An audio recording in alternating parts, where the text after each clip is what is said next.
Bismillahirrahmanirrahim. Assalamualaikum warahmatullahi wabarakatuh. Jumpa lagi di Momo Edukasi Channel pada video pembelajaran tematik kelas 5 SD semester 1.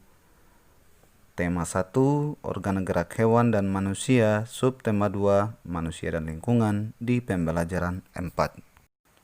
Anak didik sekalian, pada video pembelajaran di pembelajaran 4 kali ini kita akan belajar tentang kenampakan alam dan kenampakan alam buatan, kemudian bentang alam, pulau-pulau di Indonesia, keadaan iklim di Indonesia secara umum, membaca teks beragamnya flora dan fauna di Indonesia, dan merangkai gambar yang mencerminkan pengamalan nilai-nilai Pancasila dengan sila-sila Pancasila yang sesuai. Baik anak-anak didik sekalian, kita mulai saja dengan materi yang ada pada pembelajaran 4 ya. Kenampakan alam pada bentang alam Indonesia merupakan salah satu yang terlengkap di dunia. Kenampakan alam itu meliputi laut, pantai, dataran rendah, lembah subur, padang rumput, sungai, danau, bukit, pegunungan hingga gunung.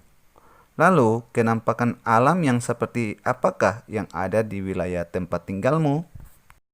Indonesia merupakan negara yang memiliki perairan dan daratan yang luas. Kenampakan alam atau bisa juga disebut bentang alam adalah segala sesuatu yang dibentuk oleh peristiwa yang berada di alam. Kenampakan alam dapat dilihat pada permukaan bumi yang meliputi wilayah daratan dan wilayah perairan. Kenampakan alam tersebut banyak memberikan keuntungan berupa kekayaan dari berbagai sumber daya alam. Kenampakan alam merupakan berbagai bentukan muka bumi yang terjadi secara alamiah. Kenampakan alam terdiri dari dua bagian pokok, yakni kenampakan alam berupa daratan dan kenampakan alam berupa. Pada wilayah daratan meliputi 1.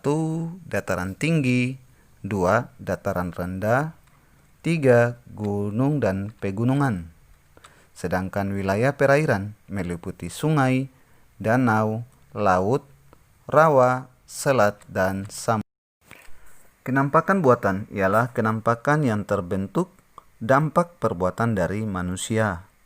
Kenampakan produksi terbagi menjadi dua, yakni kenampakan produksi yang terlihat laksana kenampakan alam dan kenampakan produksi yang tidak laksana alam.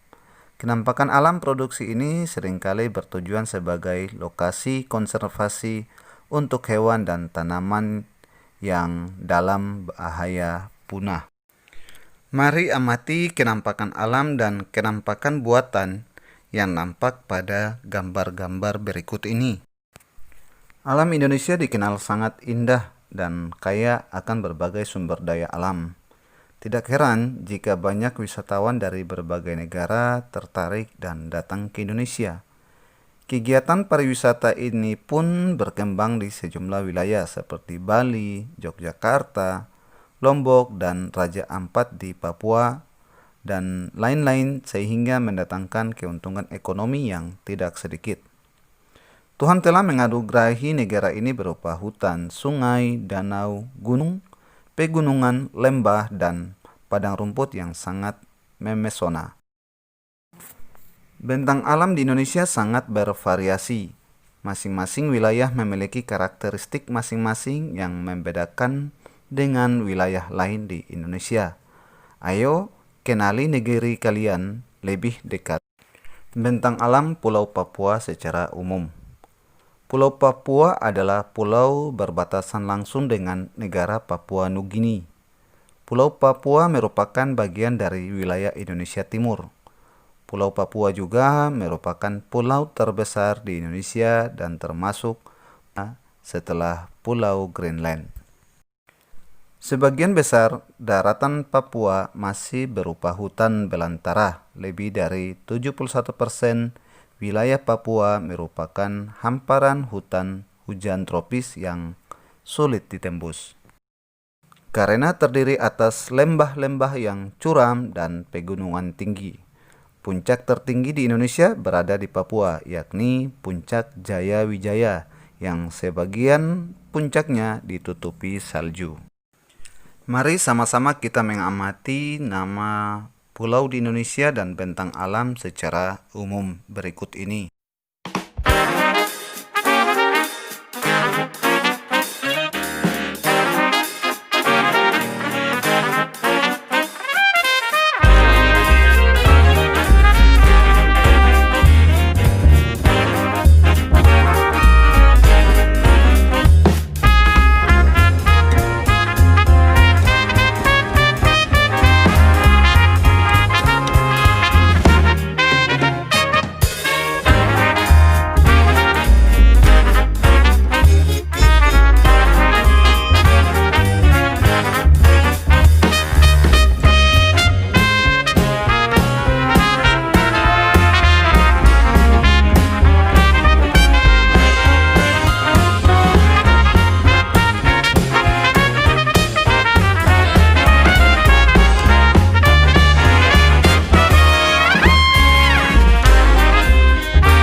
Bentang alam wilayah Indonesia yang bervariasi tidak terlepas dari keadaan iklim di Indonesia.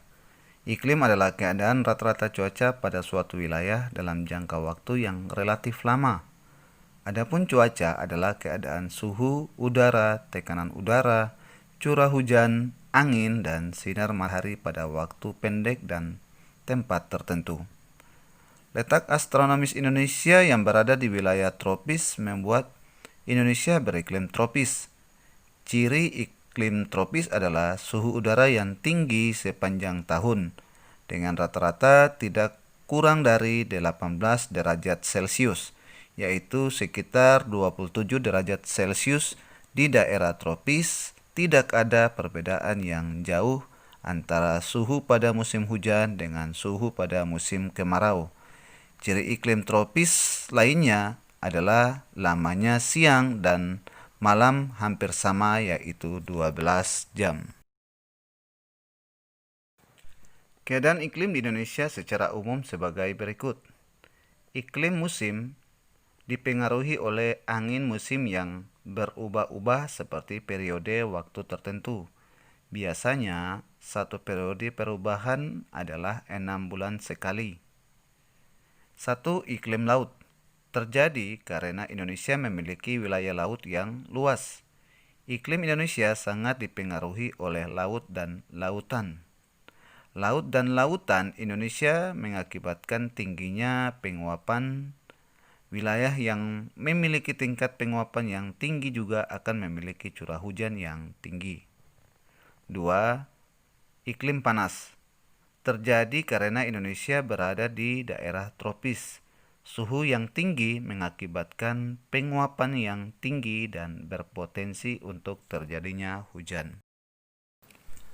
Tahukah kamu bahwa bentang alam, kondisi fisik wilayah, dan keadaan iklim berpengaruh terhadap besar dan beragamnya flora dan fauna? Begitu juga yang terjadi di Indonesia. Anak didik sekalian, mari sama-sama kita membaca teks bacaan beragamnya flora dan fauna di Indonesia.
Bentang alam yang bervariasi dan luas yang terpisahkan ke dalam pulau-pulau juga membuat beragamnya fauna di Indonesia.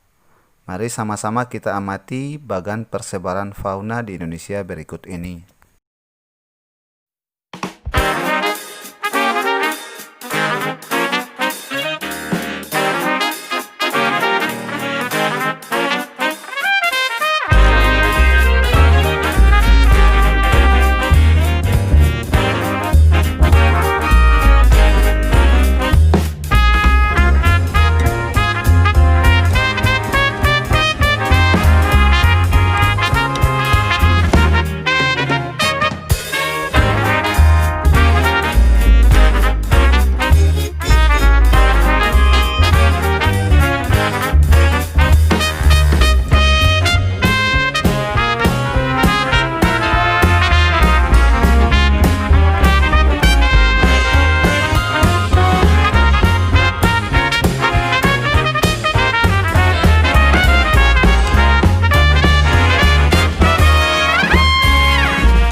Anak didik sekalian, perhatikan rangkaian pernyataan yang mencerminkan pengamalan nilai-nilai Pancasila dengan sila-sila Pancasila yang sesuai dengan kehidupan kita sehari-hari. Pernyataan yang mencerminkan pengamalan nilai-nilai Pancasila dengan sila pertama adalah mempersilahkan teman untuk melaksanakan peribadahan. Pada sila yang kedua, pernyataan yang mencerminkan pengamalan nilai-nilai Pancasila adalah menganggap pembantu sebagai bagian dari anggota keluarga. Untuk sila ketiga, pernyataan yang mencerminkan pengamalan nilai-nilai Pancasila dengan sila-sila Pancasila yang sesuai adalah menjenguk teman yang sakit. Pada sila keempat, pernyataan yang mencerminkan pengamalan nilai-nilai Pancasila adalah menggunakan hak pilih dalam pemilu. Dan untuk sila yang kelima, pernyataan yang mencerminkan nilai-nilai Pancasila dengan sila-sila Pancasila yang sesuai adalah mengadili pelanggar hukum sesuai dengan undang-undang. Segala perbuatan yang kita lakukan haruslah bisa dipertanggungjawabkan, baik kepada diri sendiri, keluarga, masyarakat, maupun Tuhan Yang Maha Esa. Kita pun harus siap menerima akibat-akibat dari setiap perbuatan yang kita lakukan, seperti pujian atau cemoohan, hadiah atau hukuman, pahala atau dosa. Contohnya, jika kita membuang sampah ke sungai, maka kita juga harus siap menerima akibatnya, yakni banjir. Jika kita menebang hutan sembarangan, maka kita pun harus siap menerima akibatnya, yakni tanah longsor. Dengan demikian, kita harus menjaga perilaku kita terhadap alam. Jika alam terjaga dengan baik, maka hidup kita pun juga akan baik. Perilaku manusia terhadap alam berbanding lurus dengan bencana yang timbul dan berdampak pada manusia. Jika berperilaku baik terhadap alam, maka hidup akan nyaman. Namun jika berperilaku buruk terhadap alam, maka bencana yang akan datang. Demikian video singkat pada video pembelajaran tematik kali ini. Jumpa lagi di video pembelajaran tematik selanjutnya. Kurang dan lebihnya saya mohon maaf. Jangan lupa like, share, komen, dan subscribe untuk mendukung channel ini. Wassalamualaikum warahmatullahi wabarakatuh.